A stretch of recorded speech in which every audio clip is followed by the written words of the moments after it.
आजिरा मोननानै जिरायनानै थानाय जोङो बिथांमोनखौबो गोसोखांदों। गोसोखांनायजों लोगोसे जोङो बिथांमोनखौबो दिनैनि समावनो आरोबाव मान बावनो थाखाय जोङो थामथि खालामनाय जादों बे प्रग्रामखौ। बे प्रग्रामखौ गुबुन दिनफोराव बानायनाय जायोमोन, नाथाय मा होनो समनि उनाव सम माखासे सानखांथिफ्रा सोलायलांबाय थायो। दा बिनि गेजेरावनो सोरबा सासेया एसे सानदों, साननायनि गेजेरजों बे प्रग्रामा मोजां जागोन ना एबा गाज्रि जागोन बेखौ जोङो मोनथिहोदों। मोनथिहोनायजों लोगोसे जोङो दिकुम्बराव सावरायदों। सावरायनानै बिनिफ्राय बियो मोजाङानो जागोन, होमबालाय 9 तारिखआवनो बा रिटायारमेन्ट सानडेआवनो जोङो बे प्रग्रामखौ लाफादिनि। संसाराव मा होनो इसोरा जोंखौ मानसि जातिखौ सोरजिदों। सोरजिनायजों लोगोसे गोथार बिजाबा जोंनो फोरमायदों बा जोंनो फोरोंदों। बे फोरोंनायानो बेनो जाहैबाय संसाराव थांनानै थानाय समावनो नोंसोर गावजों गाव अनज्लाय, गावजों गाव पापफोरखौ निमाहा होलाय, गावजों गाव मा होनो मान होलाय, होमबानो आं गोजोन मोनो होननानै जोंहा गोथार बिजाबा फोरमायदों। जोङो गोथार बिजाबनि फोरमायनाय बायदिनो जोङो एसे फल' खालामनो सेस्था खालामदों। बेनो जाहैबाय बिथांमोना रिटायार जानायनिफ्राय साख्रि मावनायनिफ्राय लानानै बा जोनोम जानायनिफ्राय लानानै बिथांमोना गोबां बेबायदिनो सरकारि हाबा मावनानै गोबां खस्थ' मोनबोदों। खस्थ' मोननायजों लोगोसे बिथांमोना जाहैबाय मा होनो मण्डलिनि, गामिनि आरो समाजनि बेजों लोगोसे गोबां खामानि मावबोदों। बे मावबोनायफोरा जाहैबाय सानथ्र'नो हाया, बुंथ्र'नो हाया, आरो जोंनि बे फरायनायजों बिथांमोननि बे मावबोनायखौ जोङो सुफुंनो हाया। दा जोङो बेखौनो जोङो आसा खालामो जे इसोरा बिथांमोननि थांनानै थासान्दि इसोरा जेब्लायबो सहाय खालामगोन। दा इसोरनिसिम आंनि गोसो सिंजों मण्डलिनि जानानै बिथांमोननिसिम आर'ज थाबाय। जोङो सासेनि उनाव सासे नार्जारि, बियो TNRD बिथाङा डिपार्टमेन्टनि खामानि मावबोनाय, बेजों लोगोसे बिथाङाबो बेबायदिनो मण्डलिनि, गामिनि आरो मिसननि खामानि मावबोदों। जोंहा आरोबाव खामानि दङ जाहैबाय बेनस्रि बसुमतारी, बिथाङा जाहैबाय हेल्पार। बिथाङा जाहैबाय मेम'रियेल हस्पिटालाव गोबाव सम गोबां खस्थ' खालामनायनि गेजेरजों मा होनो न'खरखौ फोथांबोदों आरो बेजोंनो मण्डलिखौबो बिथाङा हागौमानि सम हेफाजाब खालामबोदों। बेनिफ्राय 4 दङ रामेश्वर बसुमतारी, बिथाङा जाहैबाय मा होनो LPनि हेड टिचार जानानै बिथाङा रिटायार जाबोदों। बिथाङाबो बेबायदिनो सरकारि साख्रि मावनायजों लोगोसे मण्डलिनि, गामिनि आरो समाजनि गोबां हाबा मावबोदों। बेनिफ्राय 3 दङ जाहैबाय प्रभा बसुमतारी, ANM तारमाने हेल्थ डिपार्टमेन्टाव बिथाङा मावोमोन। बिथाङाबो बेबायदिनो गोबां खस्थ' खालामनानै जिउ खांबोदों आरो गोबां बेबायदिनो मण्डलि आरो गामियाव बिथाङा सहाय खालामबोदों। बेनिफ्राय 4 दङ जाहैबाय भुपेन नार्जारि, बिथाङा जाहैबाय सालबारि ME स्कुलनि फाउन्डार आरो बिथाङा हेडमास्टारबो जानानै फैदों। दा बिथाङाबो बेबायदिनो मण्डलिनि, गामिनि आरो फरायसालिनि गोबां हाबा मावबोदों। सिनियर दङ जाहैबाय समेश्वरी बसुमतारी, बिथाङा जाहैबाय वुमेन कमिटिनि एभेन्जेलिस्ट। बिथाङा गोबां मा होनो लेंनाय बानायखौ दोनथुमनानै इसोरनि रायजोनि थाखाय गोबां हाबा मावबोदों आरो बेजों लोगोसे मण्डलिनि थाखायबो बिथाङा गोबां हाबा मावबोदों। 9 दङ जाहैबाय आइजाक बसुमतारी, बिथाङा एसिस्टेन्ट टिचार, बिथाङाबो सरकारिनिनो सासे फोरोंगिरिमोन। बिथाङा फोरोंगिरि जानायजों लोगोसे मण्डलिनि, गामिनि आरो मिसननि गोबां हाबा मावबोदों। बेनिफ्राय 9 दङ जाहैबाय प्रफुल्ल नार्जारि, बिथाङा LP हेड टिचार। बिथाङाबो मा होनो हेड टिचार मावनायजों लोगोसे मण्डलिनि आरो गामिनि, समाजनि गोबां हाबा मावबोदों। बिथांमोननि मावनायफोरा मण्डलिनि मावनाय आरो गामिनि मावनाय आरो समाजनि थाखाय मावनाय आरो फोरोंगिरि बिबानखौ लानानै मावनायफोरा सानथ्र'नो हाया, बुंथ्र'नो हाया। दा बिथांमोननि सायाव इसोरा गेदेर बोरखौ लाबोनानै फैगोन। बिथांमोननि जिबनाखौ जेब्लायबो इसोरानो दैदेनगोन। दा बिथांमोनखौ जोङो सासेनि उनाव सासे जोङो फसंथानै जोङो साइटिस्टजों लोगोसे जोङो गांसे गांसे मण्डलिनिफ्राय आर'नाइ होनानै जोङो बरायगोन। बे समाव बे बाथ्राया फ्रायनो एखेजों आङो फरायनि।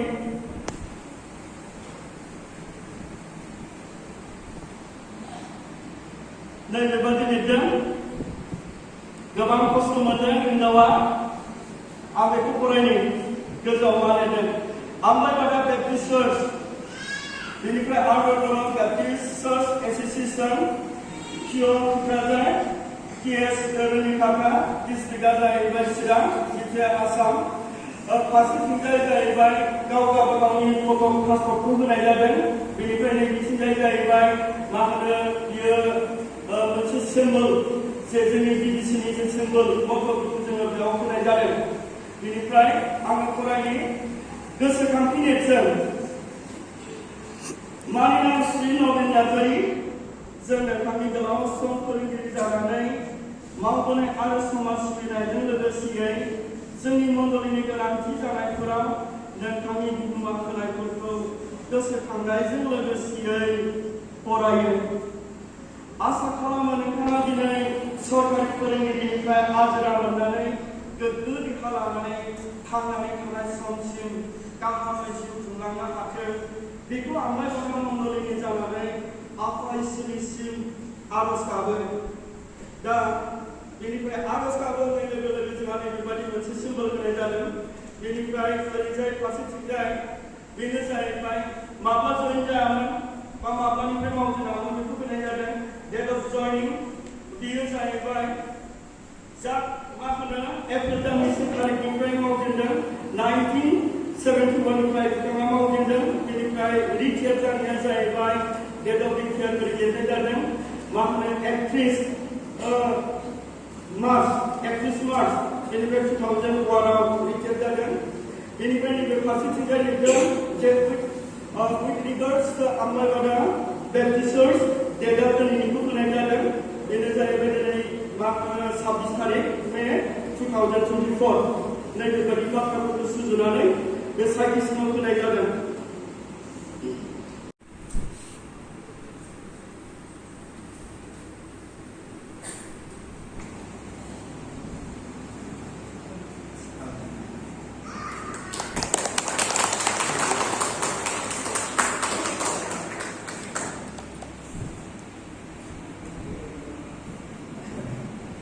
हामबायसै। बे समाव जिरायफिननो हासिगोन।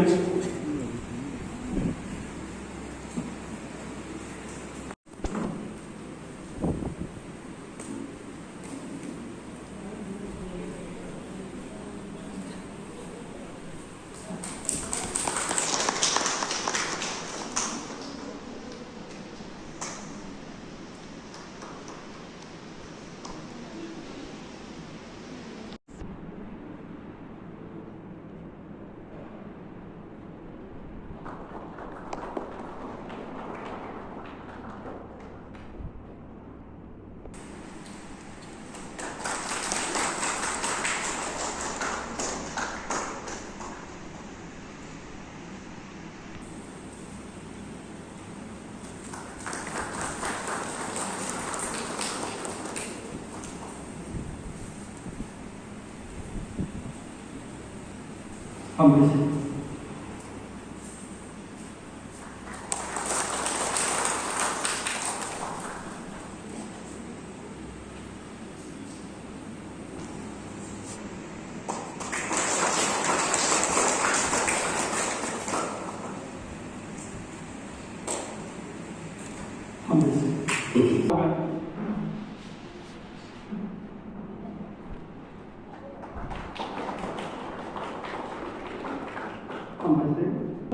भारतनि बिथांनि आखाइनि गेजेरजों जोङो मान बावगोन।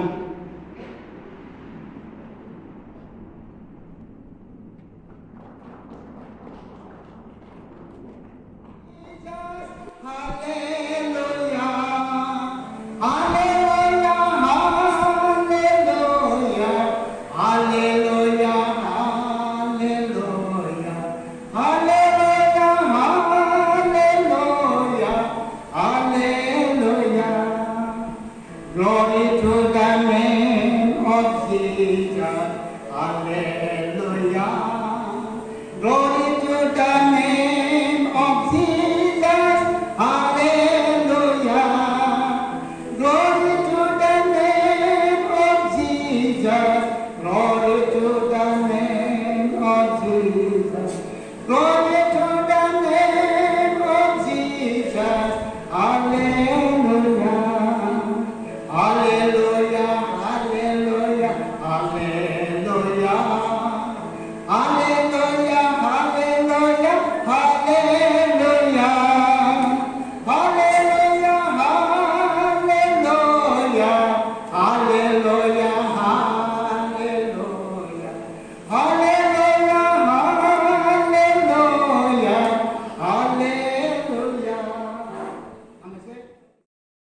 मा ओंथि फोरमायदों आरो मा ओंथि फोरमायाखै आं बेखौ मिथियामोन नाथाय आङो बे ट्रेनिं लानायनि गेजेरजों आङो मिथिबाय आङो बे समावहाय गुसुं आङो बाइबेलखौ फरायगोन आङो बारा गोबावहाय बेबायदि सम होआखै बे समावहाय आङो फरायनाय जिसुनि मुङै माथाइनि 25 बालामनिफ्राय 43 सारिखौ आङो फरायनो गोसोमोन जिसुनि मुङै आङो गुबुन हादरनिमोन नाथाय नोंसोरो आंनो खुलि होआखै आङो लांथियामोन नोंसोरो आंनो गाननो आरो जोमनो होआखै आङो जेब्ला जब्रामोन आरो जोबथेसालियाव जोबजादोंमोन बे समाव नोंसोरो आंखौ नायहैयाखै अब्ला जोंखौ जिसु ख्रीष्टआ माबायदि बुंदों आरो जोंखौहाय माबायदि फोरमायदों जोङो मिथिबाय आरो आङो जोंनि बर' बिमा